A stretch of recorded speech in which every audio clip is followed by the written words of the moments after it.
Bonjour, salutations. Dans ce module spécial, pour entrer un peu plus en profondeur dans les livraisons, parce que nous allons parler de comment ajouter les zones, les méthodes de livraison, mais nous n'allons pas parler concrètement, nous allons parler en profondeur, par exemple, mettre les prix. Comment gérer les prix des méthodes. Ici, j'ai aussi omis de vous préciser ce que ça fait. Avec ce petit bouton, vous pouvez préciser même dans une zone dans quel endroit vous ne pouvez pas aller. Par exemple, si dans Calavi, vous ne pouvez pas aller dans Pota ou alors dans l'UAC, vous pouvez définir cette zone-là. Mais c'est une zone un peu complexe puisque nous sommes au Bénin. Nous devons les définir par des codes postales. Or, au Bénin, il est difficile. Il n'est pas courant que certaines zones aient des codes postales. Alors revenons sur la zone centre que j'avais définie dans les collines, tout ça. J'ai défini une méthode de forfait où je pourrais livrer les clients. Et j'ai aussi défini une méthode de collecte locale où les clients pourront venir prendre leurs marchandises dans ma boutique. Mais j'ai défini cela, mais est-ce que j'ai défini de prix pour ma livraison? Nous avons défini des prix. Dans Azoé Market, nous avons défini des prix.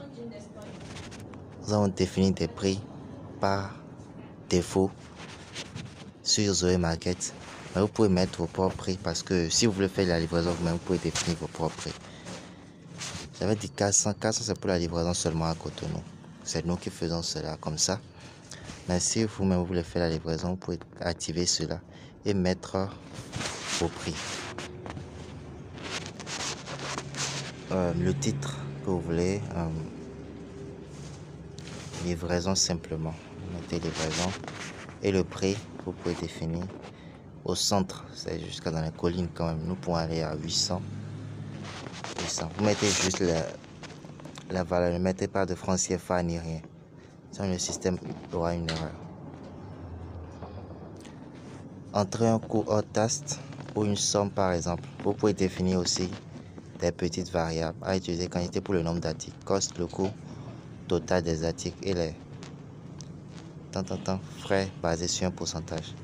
Ici, nous vous permettons de pouvoir moduler vous-même les livraisons. Par exemple, si la personne a payé pour un produit, la livraison est à disons 500, vous pouvez multiplier cette valeur-là par le nombre de produits qu'il a payé.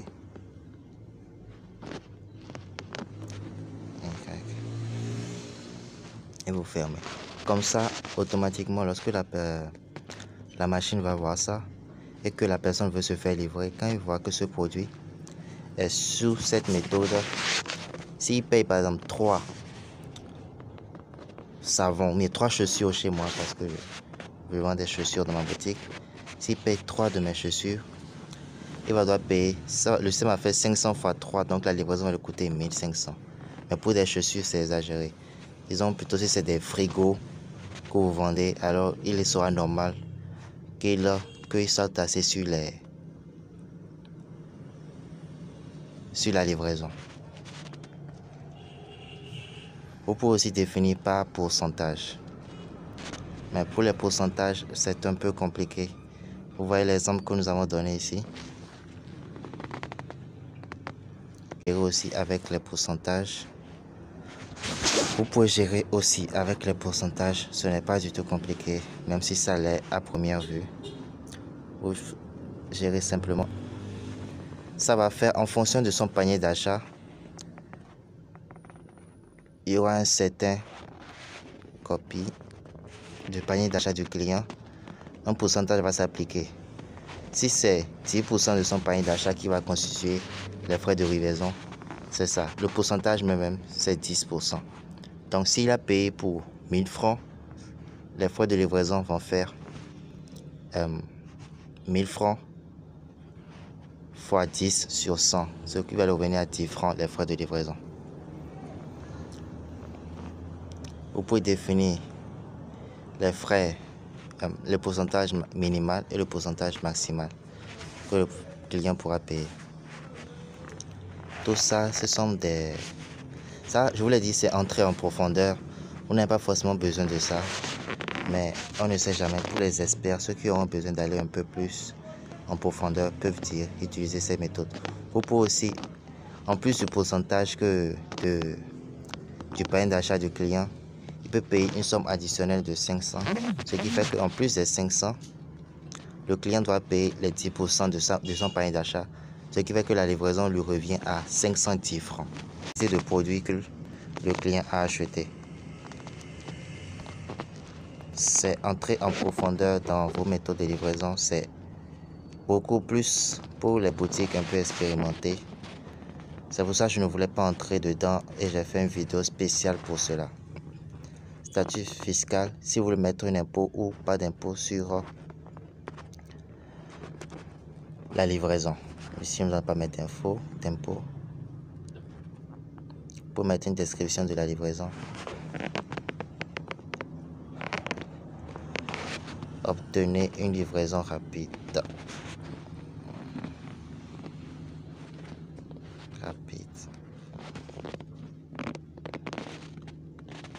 Si vous avez défini une taxe, vous pouvez mettre la taxe ici. Mais si par défaut il n'y a pas de taxe, et c'est la même procédure que pour les livraisons. Vous pouvez un certain montant fois la quantité de produits ou alors un certain pourcentage.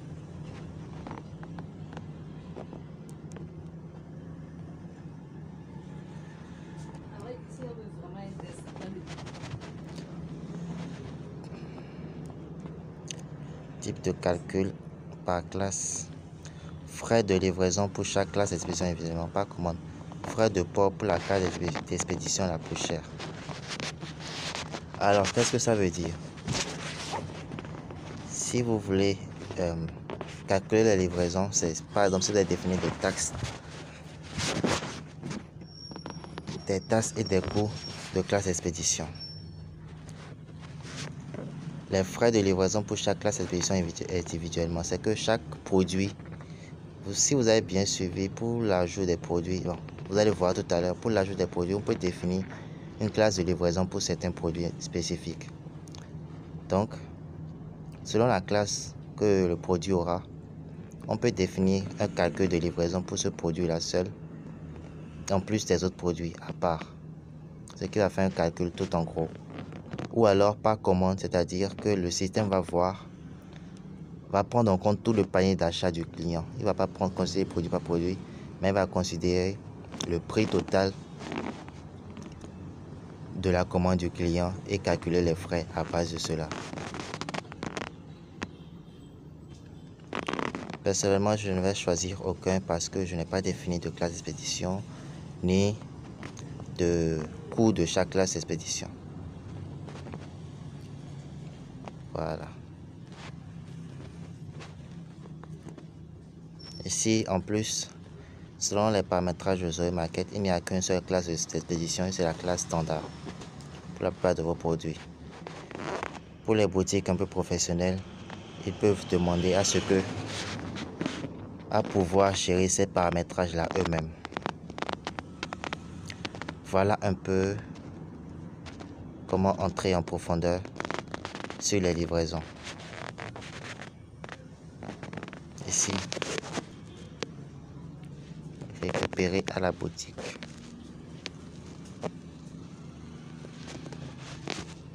Ici, le coût c'est 0 francs. Vous pouvez changer la description et il n'y a pas d'autre option parce que c'est le client qui vient récupérer, donc pas beaucoup de bavardage. On enregistre les paramètres et on se regarde ici. Voilà un peu comment rentrer en profondeur sur les livraisons. Mais je répète, vous avez vu, ça a pris au moins 10 minutes pour expliquer cela. C'est assez compliqué, mais c'est pas aussi compliqué aussi que cela.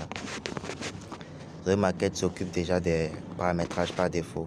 Vous n'avez jusqu'à profiter ou alors désactiver si vous savez que vous ne pouvez pas livrer quelque part. Nous chargeons aussi des livraisons de vos produits. Lorsque vous avez des commandes, nos livreurs peuvent venir chercher le produit à les livrer au client et nous gardons bien évidemment les frais de livraison. Mais votre argent vous est ramené sain et sauf. J'espère vous avoir éclairé quelque peu. et à bientôt pour la prochaine vidéo.